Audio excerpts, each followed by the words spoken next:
ஆர்சிபிங்க last year ஏன் champion ஆனாங்க அப்படின்னு இந்தியா லீக் ஸ்டேஜில் ஆடி காமிச்சிருக்காங்க.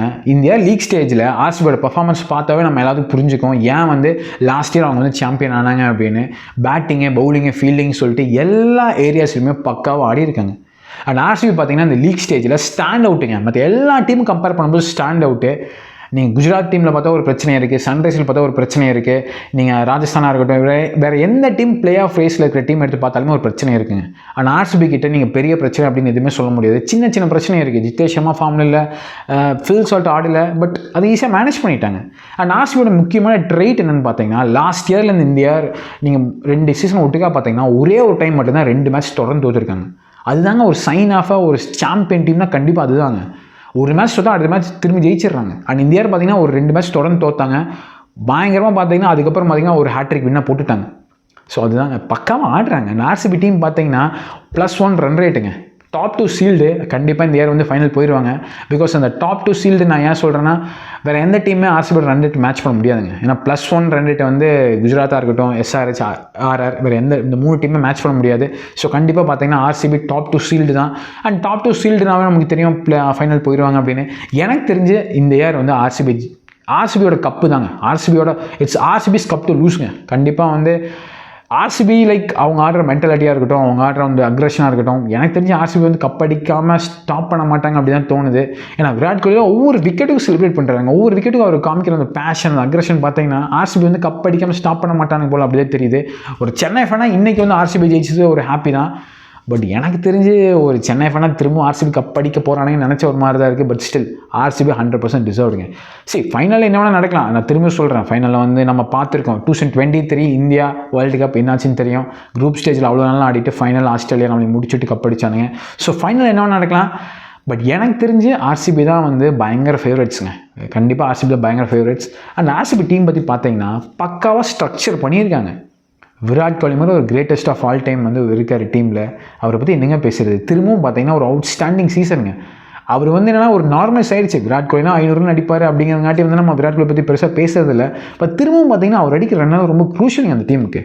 பக்காவாக ஆடுறாருங்க. விராட் கோலியோட ஃபேக்டர் ரொம்ப பெரிய ஃபேக்டர் அந்த டீமுக்கு. எக்ஸ்பீரியன்ஸாக இருக்கட்டும், எல்லா பிச்சும் அடாப்ட் ஆகி லாஸ்ட் மேட்ச்சில் 100 மேட்ச் முடிச்சிட்டாரு. டஃப்பான பிச்சு ராய்ப்பூரில். ஸோ அதாங்க விராட் கோலி மாதிரி ஒரு பிளேயரு.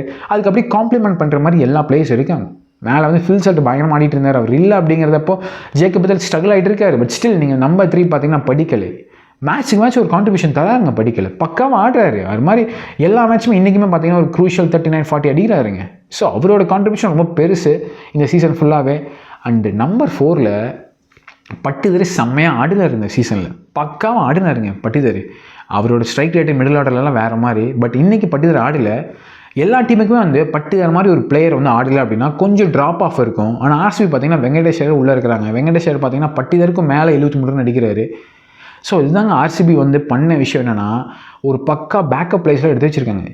ஜேக்கப் பத்தல் சரியான பிளேயர் தான். பட் ஆனால் அவர் பர்ஃபார்ம் பண்ணல. பட் வெங்கடேஷர் பாருங்களேன், ஒரு பிளேயர் இன்ஜுரி அப்படின்னா டக்குன்னு உள்ளே ஒரு கான்ட்ரிபியூஷன் தராருங்க. ஆல்ரெடி இம்பாக்ட் பிளேயராக ஒரு 15 அடிச்சார் நினைக்கிறேன், 50 or 40 அடிச்சார்னு நினைக்கிறேன். ஸோ அவர் ஒரு வேலையை பண்ணுறாருங்க. அதுதான் பண்ணி வச்சுருக்காங்க. Dinesh Karthik and aunty flower பார்த்தீங்கன்னா டீமை எங்கேயுமே ட்ராப் ஆஃப் ஆகக்கூடாது. ஏதோ ஒரு இன்ஜுரினாலுமே நாங்கள் கம்மியாகக்கூடாது, ஒரு பர்ஃபார்மன்ஸ் கம்மியாகக்கூடாதுன்னு பக்காவாக எடுத்து வச்சிருக்காங்க. ஏன்னா ஃபஸ்ட் மேட்ச்மே நீங்கள் பார்த்தீங்கன்னா ஹேஸ்லுட் ஆடாதப்போ ஜேக்கப் டஃபி ஒரு man of the match performance போட்டார். ஸோ அதுதான் ஆர்சிபி பண்ணி வச்சிருக்காங்க. அண்ட் ஆர்சிபி டீம் பற்றி பார்த்தீங்கன்னா நீங்கள் பவுலிங்குமே பாருங்கள், வெட்டுற மாதிரி புவனேஸ்வர் குமாருங்க. என்ன பவுலிங் அவரை பற்றி பேசணும். அண்ட் ஹேஸ்லுட் மாதிரி வேர்ல்டு கிளாஸ். அண்ட் வாரியருங்க, குருநாள் பாண்டியா மாதிரி ஒரு வாரியர். ஸோ ஒரு பக்கா டீமுங்க. அதனால தான் பார்த்தீங்கன்னா எல்லாருமே ஒரு வெறி காமிக்கிறாங்க அந்த டீம். அதனால தான் லாஸ்ட் இயரில் இந்த இயர் வரைக்கும் அவ்வளோ கன்சிஸ்டன்ட் ஆடிட்டு இருக்க முடியுது. எனக்கு தெரிஞ்சு இந்த டீம் எவன் ஸ்டாப் பண்ணுவோம் அப்படின்னு நான் வெயிட் பண்ணி தான் பார்த்துட்டு இருக்கேன். சரியான டீமுங்க அது.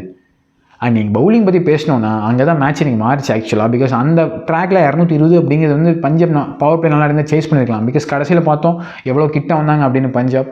பட் புவனேஸ்வர் குமார் இருக்கிறப்ப எப்படிங்க கிட்ட வர்றது. முக்கியமான 2 விக்கெட் எடுத்து கொடுத்துட்டார், பிரப்சுமன், பிரியான்ஷ் ஆர்யா. புவனேஸ்வர் குமார் பார்த்தீங்கன்னா அவர் எப்படிப்பட்ட பவுலர் நம்ம எல்லாத்துக்குமே தெரியுங்க. 2012 டெபு இன்டர்நேஷனல் கிரிக்கெட்டில் எப்படி பண்ணாருன்னு தெரியும். ஹஃபீஸ்க்கு ஒரு இன்ஸ்விங் பால் போட்டார்.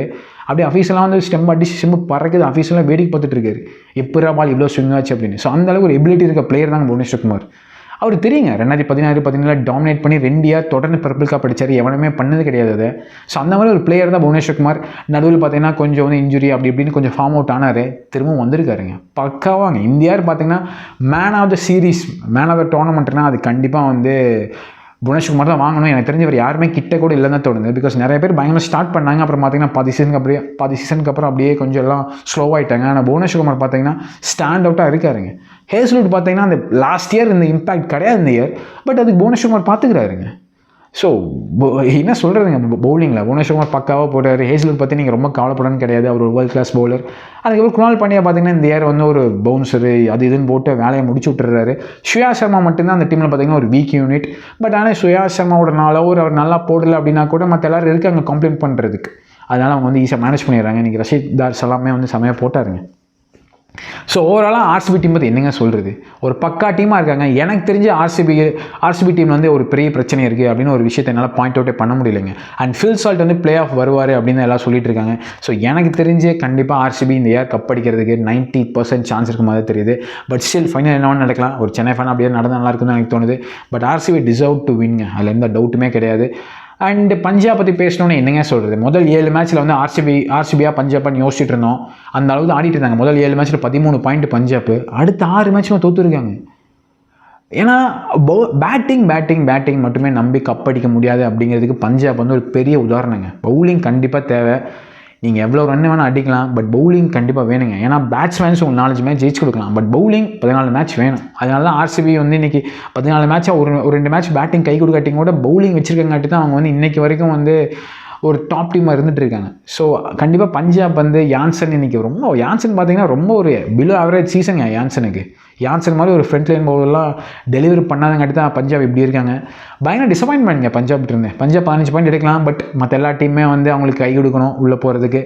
எனக்கு தெரியலைங்க, ஃபஸ்ட்டு அவங்க 15 பாயிண்ட் எடுப்பாங்களான்னு தெரியல. ஏன்னா அடுத்த மேட்ச் லக்னோ கூட நினைக்கிறேன், அந்த மேட்ச்சை ஜெயிக்கிறது ரொம்ப கஷ்டம். ஸோ ஓவராலாக எனக்கு கேட்டிங்கன்னா ஆர்சிபி டாப் 2 ஸ்டீல் பண்ணியாச்சு. எனக்கு தெரிஞ்சு திரும்பி ஃபைனலில் ஆர்சிபி பார்த்து தான் ஆகணும்.